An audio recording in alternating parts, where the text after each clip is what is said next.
अस्सलाम वालेकुम रहमतुल्लाहि व बरकातहू। मैं मोहम्मद अमीरुल्लाह अंसारी, बिहार प्रदेश अध्यक्ष, ऑल इंडिया पासमानदा मुस्लिम महाज। आज मैं वीडियो के माध्यम से आप लोगों को कुछ बातें बताना चाह रहा हूँ पासमानदा से रिलेटिव। पासमानदा दलित पिछड़ा समाज जो जिसको वर्ग कहा जाता है, देश में सामाजिक राजनीतिक स्तर पर जो पिछड़ेपन के शिकार हैं उन्हें पासमानदा कहा जाता है। मैं ये वीडियो सिर्फ इसलिए बना रहा हूँ कि मैं मौलाना उबैदुल्लाह खां आज़मी साहब का एक इंटरव्यू देखा और इस इंटरव्यू का मैंने पूरा जो है बड़ी बारीकी से बात सुना और समझा, और समझने के बाद मुझे लगा कि इनको कुछ ना कुछ जवाब इनके तरीके से देने की बहुत ही ज़रूरत है।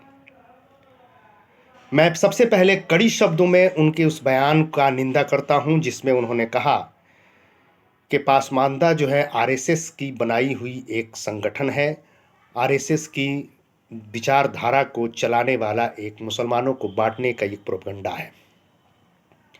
दूसरी चीज जिस पासमानदा के बारे में उन्होंने कहा कि दलित और पिछड़े दारू और शराब पैसे लेकर वोट देते हैं, और यही वो लोग हैं जिन्होंने जो है जुलूसों में बढ़ चढ़कर जो है हिस्सा लेते हैं और मुसलमानों के ऊपर अत्याचार करते हैं, मुसलमानों से नफरत करते हैं। इस शब्द की मैं कड़ी शब्दों में निंदा करता हूं, क्योंकि सामाजिक स्तर पर जिस तरह से इनकी कुंठित मानसिकता और जो इनकी अगड़ा अशराफिया तबका जो इनकी सोच है वो इससे दर्शाते हैं, मगर अपने जुमलों में ये कहते हैं कि मुसलमान सभी एक हैं, इस्लाम में किसी भी तरह का भेदभाव नहीं है, कोई भी ऊंचा, कोई भी बड़ा, कोई छोटा नहीं है। मगर उबैदुल्लाह खां आज़मी साहब, आप ये भूल जाते हैं कि आप जो कह रहे हैं वो सिर्फ और सिर्फ एक छलावा है, एक दिखावा है, एक ढकोसला है। पूरे मुसलमानों को इस्लाम के नाम पर एक दिखाकर और अपनी राजनीति सेंकने का एक अच्छा प्रोपगंडा आप लोग फैलाते हैं, जो मुसलमानों में 15% आबादी रखते हैं।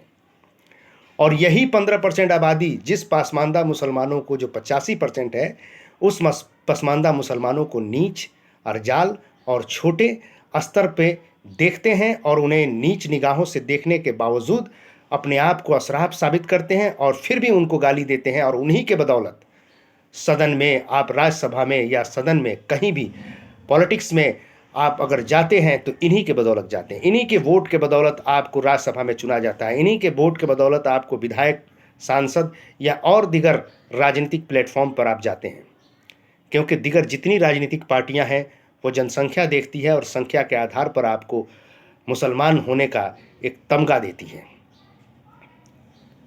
मैं फिर एक बार कड़ी शब्दों में निंदा करता हूं, चूंकि जो डिबेट माफ़ कीजिएगा, डिबेट नहीं, जिस तरह के इन्होंने इंटरव्यू में कहा कि पिछड़ा दलित समाज जो है शराब और दारू पर वोट देता है, और यही लोग जो है आज की सरकार के बनाने में सबसे बड़ा रोल अदा किए, और यही पिछड़े लोग जो है 20-25 साल पहले, इन्होंने कहा कि 20-25 साल पहले ये लोग मुसलमानों से नफरत करते थे। मैं ये पूछना चाहता हूँ उबैदुल्लाह खां आज़मी, आपकी उम्र तकरीबन 70 साल के आसपास जरूर होगी, या उससे कुछ कम होगा या उससे कुछ ज़्यादा होगा। 20-25 साल पहले जो आप कह रहे हैं कि ये तबका आपसे नफरत करता था, तो आप क्या करते थे? क्यों आपसे नफरत करता था ये तबका?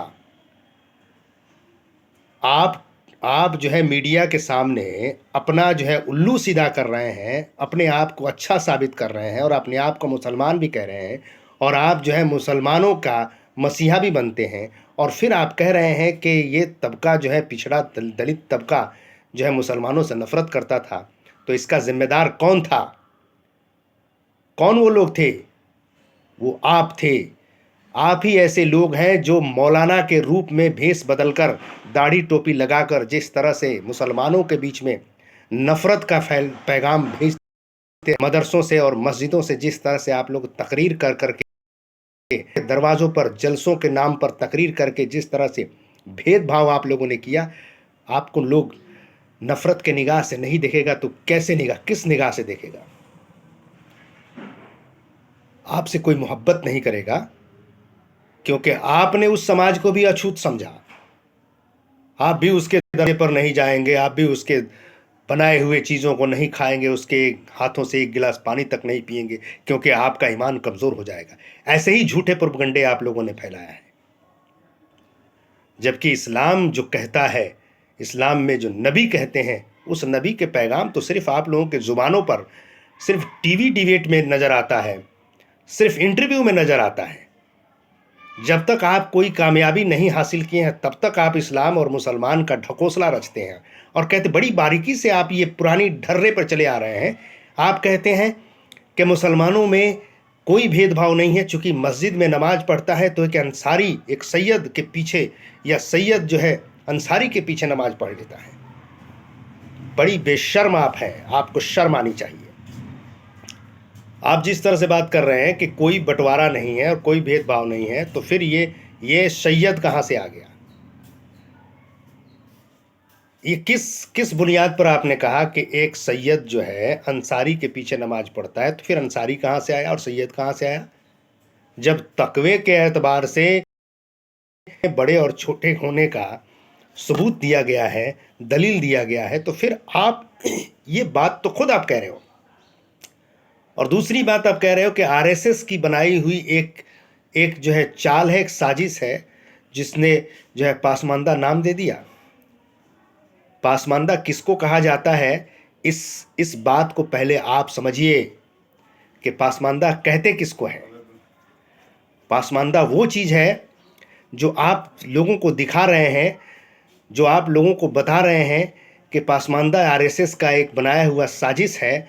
तो पहले आप समझिए और पढ़िए कि पासमानदा का मतलब पिछड़ा दलित होता है, जो सामाजिक स्तर पर पिछड़ा है, राजनीतिक स्तर पर पिछड़ा है, जो बुनियादी सुविधाओं से महरूम है, जो सरकार की बनाई हुई स्कीमों से महरूम है, वही तो पिछड़ा है। वो सामाजिक स्तर पर पिछड़ा हुआ है, वो राजनीतिक स्तर पर पिछड़ा हुआ है, उसी को तो पासमानदा कहते हैं। और आपने जो है जिस तरह से मलाई खा रहे हैं बैठकर सदन में, आप कितने बार कितने लोगों को जो है इन पसमानदगी में लोग हैं, उनको ऊपर उठाने की और अपनी बराबरी में लाने की कोशिश की हो। आपकी इस मानसिकता को मैं जो है पूरी तरह विरोध करता हूं, और मैं कोशिश करूंगा कि पूरे देश में आपका विरोध होना चाहिए। आपकी इस सवाल को आपने जो जिस तरह से ब्लेम लगाया है, इल्ज़ाम लगाया है, उसके लिए आपको माफ़ी मांगनी चाहिए, नहीं तो पूरे देश में आपके खिलाफ एक आंदोलन उठ सकता है। मैं ज़्यादा कुछ नहीं कहूँगा। मैं फिर एक बार कहूँगा कि ये पिछड़े लोग और पिछड़े पासमानदा दलित समाज के लोग जिस तरह से समाज में हर वक्त प्रताड़ित किए जाते हैं, जिस तरह से राजनीतिक स्तर पर इनको छोटा और नीच देखा जाता है और वोट बैंक बनाकर इनको इस्तेमाल किया जाता है, ये आपकी 15% लोगों की साजिश है। और इसी साजिश का नतीजा ये है कि आज जो है पासमानदा भी जग चुका है और पिछड़े दलित भी जग चुके हैं और आपकी कुर्सी खतरे में है। इसलिए आप बचने के लिए कई तरह के झूठे और राजनीतिक स्तर पर अपने आप को मजबूत करने के लिए धार्मिक उन्माद फैलाकर, धार्मिक जाल में फंसाकर लोगों को अपनी कामयाबी का रोटी सेक रहे हैं। खुदा हाफिज़।